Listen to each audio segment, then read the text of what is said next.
Si aujourd'hui tu en as marre de passer tes journées à chercher des clients, à faire de la création de contenu, du setting, de la prospection, bref, à gérer ton acquisition et que tu n'as pas de résultat, eh ben c'est qu'il y a un problème quelque part et c'est exactement le but de cette vidéo. Donc vraiment cette vidéo elle est vraiment faite pour toi. C'est vraiment important que tu puisses regarder cette vidéo jusqu'à la fin pour vraiment récolter leur maximum de valeur. Et surtout si aujourd'hui tu as une agence ou un business à étiquette, elle est doublement faite pour toi parce que je m'adresse vraiment à cette typologie de clients là. Donc voilà, je te prends pas plus de temps pour cette intro et on commence directement. Donc, comment réussir à gérer son acquisition en 1 heure max par semaine à 2 heures, je dis 1 à 2 heures. Clairement, moi aujourd'hui, je passe 1 heure et demie par semaine sur mon acquisition. Comment est-ce que je fais? Je vais t'expliquer tout dans cette vidéo. Donc déjà aujourd'hui, il y a un problème au niveau de ton acquisition, si c'est toi qui gères encore ton acquisition, ou alors si tu passes plus de 2 heures par semaine sur ton acquisition. Pourquoi? Parce qu'aujourd'hui, ton temps devrait être arbitré de cette manière-là, c'est-à-dire 80% sur la délivrabilité de tes clients et 20% sur l'acquisition. Pourquoi? Parce que l'acquisition, c'est principalement mathématique, c'est-à-dire que plus tu vas mettre d'input marketing au quotidien en place, c'est-à-dire de créer du contenu, envoyer des messages, augmenter ton budget en ads, etc., plus forcément tu vas avoir de résultats, c'est-à-dire de leads générés, de rendez-vous bookés, de ventes et donc de clients, tu vois. Donc vraiment, le fait, l'acquisition, c'est vraiment pas très difficile. C'est ce que je dis à tout le monde lors de mes appels. L'acquisition, c'est pas difficile. Ce qui est difficile, par contre, c'est de réussir à aligner tous les jours les inputs quotidiens parce que ça prend énormément de temps, tu vois. Et donc, c'est pour ça que la délivrabilité, c'est vraiment important que tu puisses passer un maximum de temps là parce que c'est là que tu as ta zone de génie, c'est là que tu vas apporter le plus de valeur dans ton activité. Donc vraiment, ça, c'est important de comprendre cette partie-là. Et donc, comment faire pour passer 1 à 2 heures max par semaine sur son acquisition? C'est implémenter ce que j'appelle une infrastructure d'acquisition. J'imagine que tu sais pas ce que c'est parce que c'est un concept entre guillemets que j'ai développé depuis maintenant le début de l'année. D'ailleurs, si c'est pas ce que je sais, je vais tout expliquer dans la suite. Donc vraiment, regarde bien cette vidéo jusqu'à la fin. C'est 3 choses en fait. Premièrement, ça va être une équipe. Cette équipe, elle va s'occuper absolument de toute mon acquisition. Donc ce qui fait que forcément, le temps que je ne consacre pas à mon acquisition, je peux le consacrer à la délivrabilité de mes clients. C'est pour ça que c'est vraiment important et que c'est game changer de réussir à installer ce genre d'infrastructure dans son activité. Concrètement, aujourd'hui, moi j'ai quelqu'un qui s'occupe de ma création de contenu et de mon setting. Pas encore du closing, mais très bientôt. Normalement, ça devrait se faire, le closing. Le closing, ça se fait bien lorsqu'on fait déjà 20, 30, 40 000 euros par mois. Mais avant, c'est un peu précoce, tout simplement parce que le closing, c'est assez spécial à réussir à déléguer. Donc voilà, ça c'est un peu complexe, mais ça va venir bientôt. Évidemment que toutes ces personnes-là sont rémunérées 100% à la perf. Pourquoi? Parce qu'en fait, au début, il ne faut jamais rémunérer quelqu'un au fixe, tout simplement parce qu'en fait, on ne sait pas le travail, on ne sait pas en fait si elle sera vraiment bien à même de faire le travail qu'on aura à lui demander. Donc, c'est bien à terme de rémunérer quelqu'un au fixe. En tout cas, je parle pour le setter, création de contenu, etc., closing. Mais au début, il faut toujours commencer à la perf, tu vois. Donc ça, c'est vraiment important. Ensuite, deuxièmement, ça va être des process et des stratégies. Ça, c'est clairement l'étape la plus importante. Tu vas voir pourquoi. Tout simplement parce que l'équipe, il faut qu'elle soit autonome. Si demain, je prends une équipe qui s'occupe de mon acquisition, mais que je suis obligé d'être derrière elle tous les jours, bah forcément, je vais pas gagner de temps. Donc finalement, elle va me servir à rien, mon équipe. L'objectif, là, c'est d'avoir une équipe qui soit autonome, qui sache lorsqu'elle se réveille le matin, qu'est-ce qu'il faut faire, comment le faire, avec des exemples précis, parce que tout aura été déjà cartographié dans le passé, tu vois. Donc finalement, ce qui fait qu'aujourd'hui, j'ai pas besoin d'être derrière eux au day-to-day, tous les jours, à savoir les tâches quotidiennes à faire, tu vois. Donc ça, c'est vraiment important. Ensuite, ça permet aussi qu'elle a absolument toutes les infos et les ressources et les informations, en fait, tout simplement, pour travailler. D'ailleurs, ici, je peux te montrer toutes les ressources que je mets pour mon content creator, donc quelqu'un qui s'occupe de ma création de contenu, et toutes les ressources que je mets pour le setter, donc pour ce qui est du setting et de la prospection, tu vois. Donc tu vois que ça fait quand même pas mal de choses. Avec ça, clairement, les personnes avec qui je travaille savent exactement qu'est-ce qu'il faut faire, comment le faire. Il y a des plans précis. Et d'ailleurs, j'ai décidé de tout offrir gratuitement. Pour ça, c'est très simple. Il y a un petit lien qui se balade en description. Tu pourras cliquer dessus. Un petit formulaire de 4 questions à remplir. C'est gratuit, offert et sans engagement. Évidemment, je ne vais pas faire payer ça.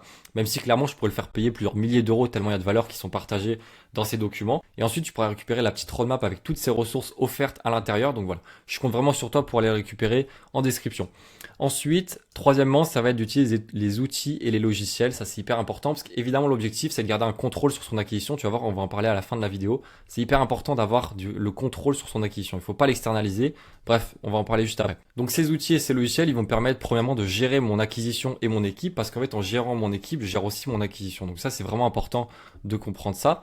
Ensuite, ça va être me permettre de traquer absolument toutes mes datas. D'ailleurs, j'ai fait une vidéo où je présentais mon dashboard Notion. D'ailleurs, si tu l'as pas vu, tu pourras la voir. C'est une de mes dernières vidéos. Clairement, je peux le dire, aujourd'hui, sur le marché francophone, il y a très peu de gens qui traquent avec autant de précision leurs data. Pourtant, c'est indispensable. Je comprends pas clairement pourquoi il y a aussi peu de gens qui traquent leurs data. Donc vraiment, si tu veux savoir plus en détail sur cette partie-là, tu pourras regarder la vidéo que j'ai fait. Je crois que ça s'appelle mon dashboard acquisition. Et donc tout ça en 1 à 2 heures par semaine max. Donc tu vois, par exemple, la semaine dernière, mon acquisition m'a demandé 1 heure et demie à y consacrer. C'est-à-dire 1 heure où j'ai eu un appel avec mon setter et mon content creator. Donc on était tous les trois et on a pu faire le bilan de la semaine, voir si on a atteint les objectifs et du coup préparer les semaines à venir. Et une demi-heure à passer mon temps sur le dashboard, à regarder le travail qui a été effectué, si on est bien ou pas pour réussir à atteindre les objectifs ce mois-ci. Donc tu vois, ça en fait, je peux pas ne pas gagner en fait face à mes concurrents qui eux passent tous les jours 4-5 heures par jour, parfois j'ai déjà vu plus, sur leur acquisition, à faire de la création de contenu, du setting, des techniques marketing bizarres. Donc tu vois, vraiment c'est hyper important de réussir à passer très peu de temps sur son acquisition, mais d'avoir une bonne acquisition. Ça c'est vraiment important. Ensuite, ici, je voulais te présenter en fait un petit exemple concret de ce que me permet cette infrastructure d'acquisition. C'est hyper cool. Ça a vraiment game changé mon activité depuis que je l'ai installé début 2025. Donc comme tu le sais, du coup, j'ai un setter. Ce setter va évidemment envoyer des messages, générer des leads, booker des rendez-vous. Bref, jusque-là, c'est classique. Tu vois, ça, c'est 90% des setters font ça, ce travail, c'est très bien. Le problème, c'est que moi, je veux vraiment avoir un contrôle total sur mon acquisition. Du coup, ce que je demande à mon setter et à tous les setters qu'on vient placer chez nos clients pour faire ce travail-là, justement, c'est qu'à chaque fin de journée, il va faire un reporting sur le dashboard du travail qu'il a effectué. Donc, c'est-à-dire que ça ressemble à ça, je le présente plus dans ma dernière vidéo, justement, enfin, dans mon avant-dernière vidéo. Et du coup, en fait, chaque jour, il y a une nouvelle page qui s'ajoute où le setter va venir renseigner le nombre de DM qu'il a envoyé, le nombre de leads qu'il a généré, le nombre de rendez-vous qu'il a booké, s'il y a eu des no-shows à ces rendez-vous, le nombre de rendez-vous qui ont été reçus, et ensuite le nombre de closing. Et donc ça, avec ça, tu vois, je traque absolument toutes mes datas et ça me permet d'avoir des résultats, c'est-à-dire en termes de leads générés, de rendez-vous bookés, de ventes et du coût de client. En seulement 2 minutes à y consacrer par jour, parce que clairement, lire ça, ça prend pas 20 minutes, hein, ça se fait assez rapidement, et avec un contrôle total, tu vois. Et ça, c'est exactement ce que je parlais dans ma dernière vidéo, qui est hyper important à comprendre, c'est qu'aujourd'hui, pour avoir une excellente acquisition dans ton activité, une acquisition organique, tu as besoin de 3 choses. Premièrement, c'est d'avoir beaucoup plus de résultats en termes de leads générés, de rendez-vous bookés, de ventes de clients, etc.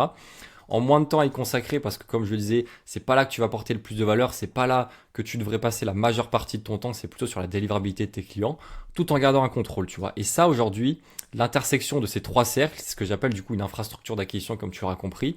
Mais en fait, aujourd'hui, il y a très peu de propositions qui existent qui permettent d'additionner ces 3 choses.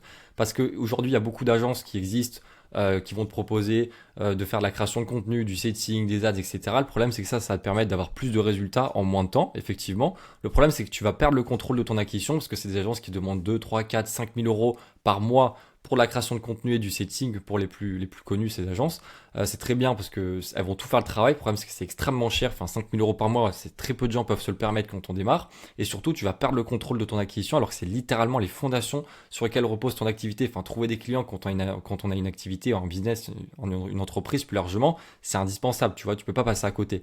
Et donc, vraiment, c'est important de comprendre qu'aujourd'hui, si tu réussis à additionner ces 3 choses dans ton acquisition et que ton acquisition et ces 3 caractéristiques, c'est bon, tu vas gagner. Parce que tu vas avoir des bons résultats en n'y consacrant pas ton temps ou très peu de temps et en ayant un contrôle total, tu vois. Et donc ça, c'est le but d'une infrastructure comme ça et c'est l'une des seules choses aujourd'hui, en tout cas, que j'ai vu sur le marché francophone qui permet ça. Parce qu'aujourd'hui, aussi, il y a les agences de consulting qui vont te conseiller sur ta création de contenu, ton setting.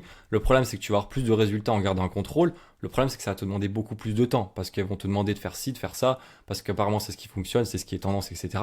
Le problème, c'est que ça va te demander beaucoup d'heures par jour, tu vois.